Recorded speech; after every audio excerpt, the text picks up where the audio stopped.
تو حالا شده یه زندگی عالی رو تو ذهنت تصور کنی و با یه انگیزه خاصی به خودت بگی از فردا شروع میکنم یا از دوشنبه یا وقتی آمادگیشو داشتم، ولی ته دلت بدونی که داری خودتو گول میزنی و گیر کردی. اولش فقط چند تا عقب انداختن کوچیکه، میگی اشکالی نداره بعدن انجامش میدم، اما اون بعدن میشه چند روز، بعد چند هفته و چند ماه و یهو میبینی دقیقاً همون جایی هستی که پارسال بودی. کم کم با خودت فکر میکنی شاید من تنبلم، شاید موفق شدن اصلاً واسه من نیست، ولی واقعیت اینه که تو تنبل نیستی، فقط توی حالت اینرسی یا بی حرکتی گیر کردی. حالا این بی حرکتی یا همون اینرسی چی هست و مهمتر از اون چطوری باید شکستش بدیم؟ تو این ویدیو 4 تا نکته اثبات شده بهت میگم که کمکت میکنه از حالت اینرسی در بیای و متوقف نشدنی بشی. تا آخر ویدیو با هم بمون، چون نکته آخر دقیقاً همون نکته‌ایه که آدمای موفق رو از بقیه متمایز میکنه. ولی اول، تنبلی و عقب انداختن کارها از کجا میاد؟ اکثر آدما با روش‌های اشتباه سعی میکنن با تنبلی مقابله کنن. مثلا شبکه‌های اجتماعی رو پاک میکنن، یا واسه خودشون برنامه‌ریزی‌های سخت میکنن، یا خودشون رو سرزنش میکنن که چرا انضباط ندارن. ولی مشکل اصلی حواس پرتی نیست. ریشه اصلی یه چیزه، اینرسی. طبق قانون اول نیوتن، اینرسی یعنی یه جسمی که ساکنه همون جوری ساکن میمونه و جسمی که توی حرکته حرکتش ادامه پیدا میکنه مگر اینکه یه نیروی بیرونی بهش وارد بشه. این قانون فقط برای اجسام و وسایل نیست، برای خودت هم هست. شروع هر کاری، حتی اگه خیلی کوچیک باشه، یه نیرو و انگیزه اولیه لازم داره. ولی مشکل اینجاست که ما فکر میکنیم یه انگیزه و نیروی خیلی بزرگ نیازه که استارت بزنیم و به جاش میریم دنبال یه چیز آسون که خوشحالمون کنه.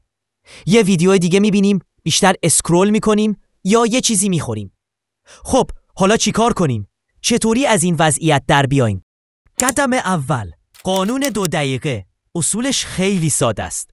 باید قدم اول رو اونقدر آسون کنی که به نظرت اصلاً کار سختی نیاد.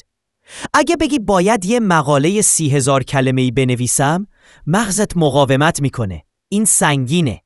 ولی اگه بگی فقط شروع میکنم به نوشتن و میخوام یه بند بنویسم، دیگه مشکلی نیست. نوشتن یه بند خیلی راحته.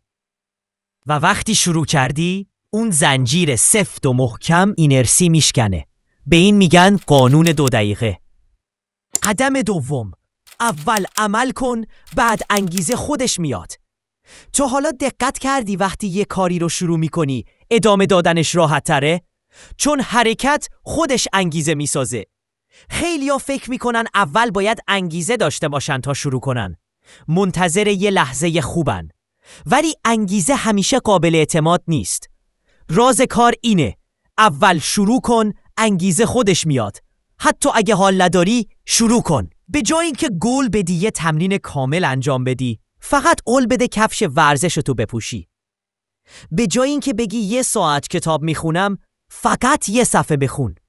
وقتی قدم اول رو برداری، انگار یه نیروی حرکت راه افتاده و یه دفعه میبینی بیشتر از چیزی که قول داده بودی انجام دادی. اینو بدون که هر سفر طولانی با قدم اول شروع میشه. چون وقتی شروع میکنی مغزت میره تو حالت کار. دیگه توپ افتاده تو زمین و حالا تویی و اون توپ و باید بری گلش کنی. قدم سوم، خودتو گول بزن تا شروع کنی. یه تایمر 10 دقیقه‌ای بذار. به خودت بگو فقط 10 دقیقه کار میکنم، بعدش میتونم ولش کنم. وقتی تایمر شروع شد فقط کار کن. نه حواس پرتی، نه بهونه. وقتی تایمر تموم شد اجازه داری ولش کنی. ولی حالا یه مشکل داری. البته نمیشه گفت مشکل، باید بگیم یه سورپرایز. وقتی که شروع کردی احتمال زیاد نمیتونی ولش کنی. چون وقتی تو حرکتی وایسادن برات سخت میشه، مثل یه توپی که افتاده تو سرازیری. قدم آخر، فکر نکن، فقط انجام بده. اکثر آدما بیشتر از این که کاری بکنن فقط فکر میکنن، زیادی تحلیل میکنن، دنبال لحظه مناسب میگردن. و بیشتر نگرانن تا اینکه کاری بکنن. واقعیت اینه که کمالگرایی فقط یه نوع تنبلیه. بهترین راه برای شکست دادنش چیه؟ سخت نگیر. لازم نیست مقالت بی‌نقص باشه. فقط یه جمله بنویس. لازم نیست تمرین کامل انجام بدی. فقط یه حرکت بزن.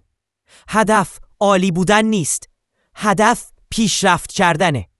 چون حتی یه پیشرفت کوچیک هم باعث میشه حرکتت بیشتر شه و این حرکت به نتیجه میرسه. شاید شنیده باشی که میگن لازم نیست کل پله ها رو ببینی. فقط قدم اول رو بردار. و این همون چیزیه که باعث میشه از عقب انداختن کارهات نجات پیدا کنی. به جای اینکه حواست به کل مسیر باشه، فقط به اون قدم اول فکر کن. وقتی اون رو برداشتی، قدم بعدی آسونتر میشه. بعدی هم همینطور. و قبل اینکه بفهمی رسیدی بالای پله ها. فقط لازم شروع کنی. چون وقتی شروع کردی یه چیزی رو خوب با جون و دل درک میکنی. این که تو هیچ وقت تنبل نبودی. فقط گیر کرده بودی.